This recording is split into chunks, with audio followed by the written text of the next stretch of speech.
በዓለም ላይ ካሉ በሽታዎች ሁሉ የሚከፋው በሽታ ምንድነው? ካንሰር ወይስ ሽባነት? አይደለም። የሰው ልጅ ካልገባው ነገር በስተጀርባ የሚደበቀው ክፋትና ጥላቻ ነው። ዛሬ የምነግራችሁ ታሪክ ዓለም ጠንቋይ ብሎ በድንጋይ ወግሮ ስላባረራት፣ ነገር ግን በእጆቿ ውስጥ የቢሊዮነሮችን እንባ የምታብስ ታምር ስለያዘች አንዲት ምስኪን ልጅ ነው። የዓለም ስመጥር ዶክተሮች መድኃኒት የለውም ብለው የዘጉትን ደጆች ይቺ በረሃብ የዛለች ወጣት በአንድ ንግግር ልትከፍተው ነው። ቆይ ለመሆኑ አንዲት ጎዳና ተዳዳሪ የቢሊዮነር ልጅ እንዴት ከዊልቸር ልታነሳት ትችላለች? ይህንን አስደናቂ ታሪክ አብራችሁን ተከታተሉን። ቪዲዮውን ከመጀመራችሁ በፊት የዩቲዩብ ቻናላችንን ሰብስክራይብ፣ ላይክ እና የደውል ምልክቷን በመጫን በየጊዜው የምንጭናቸው ቪዲዮዎች እንዲደርሷችሁ ከወዲሁ ሰብስክራይብ እንድታደርጉ በመጋበዝ ነው። ይህ ሀዳኮ ሲኒማ ነው።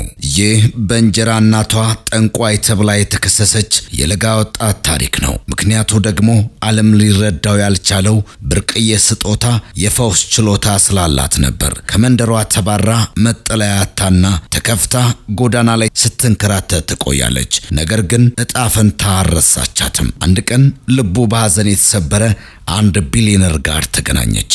ይህ ሰው ብቸኛ ልጁ ከተወለደች ጀምሮ ሽባ ሆና ለዓመታት በአካል ጉዳተኝነት ትኖር ነበር። በዓለም ዙሪያ ያሉ ታዋቂ ዶክተሮች ሁሉ ሊያክሟት አልቻሉም። ነገር ግን ይቺ ቤት አልባ ልጅ የቢሊዮነሩን አይን አይታ ሁሉንም ያስደነገጠ አንድ ንግግር ተናገረች። ጌታዬ፣ እኔ ልጅን እንድትራመድ ማድረግ እችላለሁ። ታሪኩ የሚጀምረው ቺፍ ፒተር ባለሀብቱ በግል የስፖርት ክፍል ውስጥ ሆኖ ልጁን ፕሪንስን ሲመለከታት ነው። የ17 ዓመት ወጣት ብትሆንም ምንም አይነት አካላዊ ጉዳት ሳይኖርባት መራመድ አትችልም ነበር። ከጀርመን ከአሜሪካና ከለንደን የመጡ ዶክተሮች የልጅህ ሁኔታ ከሳይንስ በላይ ነው፣ ፈጽሞ አትራመድም ብለው ተስፋ አስቆርጠውታል። በሌላ በኩል አማካ የምትባል የ16 ዓመት ወጣት በመንደር ውስጥ በእንጀራ እናቷ ግፍ እየደረሰባት ትኖራለች። አማካ የታመሙ ሰዎችን የመፈወስ ድብቅ ስጦታ ነበራት። ነገር ግን ሰዎች ከመመረቅ ይልቅ ጠንቋይ ናት ብለው ይፈሯት፣ ይጠሏት ነበር። አንድ ቀን በራእይ አንድ ጥቁር ልብስ የለበሰ ሀብታም ሰውና በዊልቸር ላይ ያለች ልጅ አየች። በራእዩ ላይ እኔ እንድትራመድ አደርጋታለሁ ስትል ታያለች። ይህ በእንዲህ እንዳለ በመንደሩ ውስጥ የአንድ ሰው ሞት አስቀድማ በመተንበይ ሟርተኛ ተብላ ከመንደሩ ትባረራለች። ወደ ሌጎስ ከተማ ተጉዛ በረሃብና በጥም እየተሰቃየች እያለ በራእይ ያየችው ሰው ቺፍ ፒተርን በአካል ታገኘዋለች። ሰውየው መንገድ ላይ ሲያያት ለማኝ መስላው ምግብና 10,000 ናይራ ሊሰጣት ሲል፣ እሷ ግን አይኑን ትኩር ብላ በማየት ልጅ እንድትራመድ ማድረግ እችላለሁ ትለዋለች። የሚገርመው ልጁ ፕሪንስስም በዚያው ሌሊት አማካን በህልሟ አይታ ነበር። ቺፍ ፒተር መጀመሪያ ባያምን የልጁን ግፊትና ያለውን ተስፋ ግምት ውስጥ በማስገባት አማካን ወደ ቤቱ እንዲወስዳት ይፈቅዳል። ታሪኩ አማካ በቢሊዮነሩ ቤት ውስጥ በሚገኝ የአትክልት ስፍራ ውስጥ ያለውን መፍትሄ በመጠቀም ለዓመታት ሽባ የነበረችውን ልጅ ለመፈወስ የምታደርገው ጉዞ ይተርካል። አማካ ወደ ቢሊዮነሩ ግቢ ስትገባ በጠባቂዎች ጥብቅ ፍተሻ ተደረገባት። በኪሷም አንድ የተቀደደ ደብተርና መጠቅለያ እንጂ ሌላ ምንም አልተገኘም። ወደ አትክልት ስፍራው አመራችና ማንም ትኩረት የማይሰጠውን አንድ ቁጥቋጦ ስር በመቆፈር ቀይ ቀለም ያለው ስራ አወጣች። ይህ ነው ልጅን የሚያራምዳት፣ የሞቱ ነርቮቿን የሚያነቃቃት ኃይል አለው አለችው። ቺፍ ፒተር በመጠራጠር ቢመለከታትም ልጁ ፕሪንስስ ግን አምናታለሁ በማለት መድኃኒቱን ለመውሰድ ወሰነች። የቤቱ የግል ዶክተር ይህ አደገኛ ነው፣ ሳይንሳዊ ምርመራ ያስፈልገዋል ቢልም ፕሪንስ ግን ለ17 ዓመት ጠብቀናል፣ አሁን ግን ድፍረት ማጣት አልፈልግም በማለት ፈሳሹን ጠጣች። ከዚያም ለረጅም ሰዓት የሚቆይ ጥልቅ እንቅልፍ ውስጥ ገባች። ለ4 ቀናት ሙሉ ፕሪንስስ እንቅልፍ ላይ ነበረች።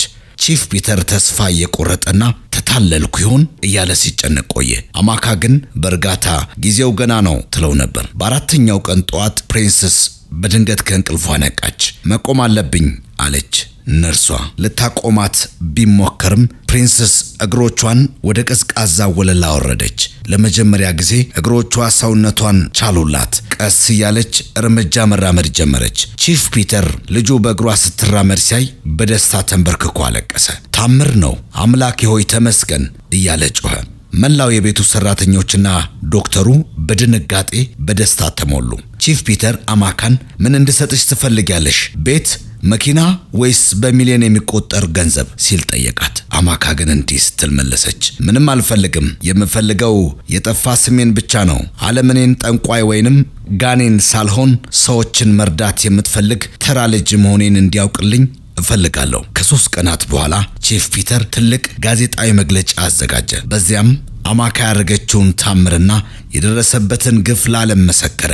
አማካ ስጦታ እንጂ እርግማን አይደለችም ሲል አወጀ። አማካም በቺፍ ፒተር እርዳታ ትምህርቷን ጀመረች። ለሷና መሰል ልዩ ስጦታ ላላቸው ልጆች የሚሆን ፋውንዴሽን አቋቋመ። በመንደሩ የነበሩ ጠንቋይ ሲሏት የነበሩ ሰዎች ሁሉ በሬዲዮና በቴሌቪዥን ታሪኳን ሲሰሙ በሀፍረት ተሸማቀቁ። በተለይ ጨካኝ የእንጀራ እናቷ ማማ ኒኪች ማንም የማይጠጋት በብቸኝነት የምትማቅቅ ሆነች። የታሪኩ ትምህርት ደግነት ከገንዘብ ከትምህርት በላይ ተአምር የመፍጠር አቅም አለው። የታሪኩ ትምህርት ደግነት ከገንዘብ ከትምህርት በላይ ታምር የመፍጠር አቅም አለው። ዓለም ያልተረዳውን ነገር ሁሉ ለማጥፋት ይሞክራል። ነገር ግን እውነት ፈጥኖም ይሁን ዘግይቶ መውጣቱ አይቀርም። ለአንድ ሰው የምታሳየው ትንሽ ርህራሄ፣ አንድ እንደ ቺፍ ፒተር ምግብ መስጠት ለራስ ትልቅ በረከት ይዞልህ ሊመጣ ይችላል። በታሪኩ ማጠቃለያ ላይ የእንጀራ እናቷ ማማ ኒኪቺ የደረሰባት ውድቀት ትልቅ ትምህርት አለው። አማካ በክብርና በምስጋና ስትነሳ፣ እሷ ግን በሰራችው ተንኮል ምክንያት በብቸኝነት እንድትማቅቅ ሆናለች። ትምህርቱ ሌላ ሰው ስኬት ላይ የምንዘራው ምቀኝነት በመጨረሻ እኛኑ መልሶ ያጠፋናል። ሌሎችን ለመቅበር የምንቆፍረው ጉድጓድ ራሳችንን የምንቀበርበት ይሆናልና ልንጠነቀቅ ይገባል። አማካ የተሰደደችው ማህበረሰቡ ያልተረዳውን ነገር ሁሉ ስለሚፈራና ጠንቋይ ስላላት ነው። ዛሬም ቢሆን ብዙ ጎበዝ ልጆች፣ ጥራት ያላቸው ወጣቶች ወይም የተለያየ ችሎታ ያላቸው ሰዎች እብድ ወይንም አስማተኛ እየተባሉ ሊገለሉ ይችላሉ። አንድ ነገር ስላልተረዳን ብቻ ክፉ ነው ብለን መደምደም የለብንም። የሰዎችን ልዩነት ማክበር፣ ለስጦታቸው እድል መስጠት ለሀገር ለወገን ትልቅ ፈውስ ያመጣል። ቺፍ ፒተር ለ17 ዓመታት በልጁ ተስፋ ቆርጦ ነበር። አማካም በመንደሩ ተስፋ ቢስ ሆና ተባራ ነበር። ነገር ግን ሁለቱም በትዕግስታቸው መጨረሻ ላይ ተገናኝተው የህይወታቸውን ትልቁ ደስታ ተፈጠረ። ጨለማው የሚበረታው ሊነጋ ሲል ነው። በህይወት ሁሉም በር የተዘጋ ሲመስል ፈጣሪ ካልተጠበቀ አቅጣጫ መፍትሄ ያዘጋጃል። ሰዎች ድንጋይ ቢወረውሩብህ ድንጋዩን መልሰ አትወርወርባቸው። ይልቁንም ያንኑ ድንጋይ ሰብስበ ለስኬት መልስ አድርገው። የተወደዳችሁ የሃዳኮ ዩቲዩብ ቻናል ቤተሰቦቻችን፣ በዩቲዩብ ቻናላችን ላይ የምንጭናቸው አስተማሪ አስደናቂ ታሪኮች ለእናንተ ስናቀርብ ቆይተናል። አሁንም ሌሎች አስተማሪ የምንላቸውን ታሪኮች መርጠን እንድናቀርብላችሁ በኮሜንት ሴክሽን ላይ ሐሳብ አስተያየታችሁን እንድታደርሱን በአክብሮት እየጠየቅን የሃዳኮ ሲኒማ ዩቲዩብ ቻናልን ሰብስክራይብ፣ ላይክ እና ሼር በማድረግ እንዲሁም የደውል ምልክቷን በመጫን ቤተሰብ እንድትሆኑ በመጋበዝ ነው። ቻው።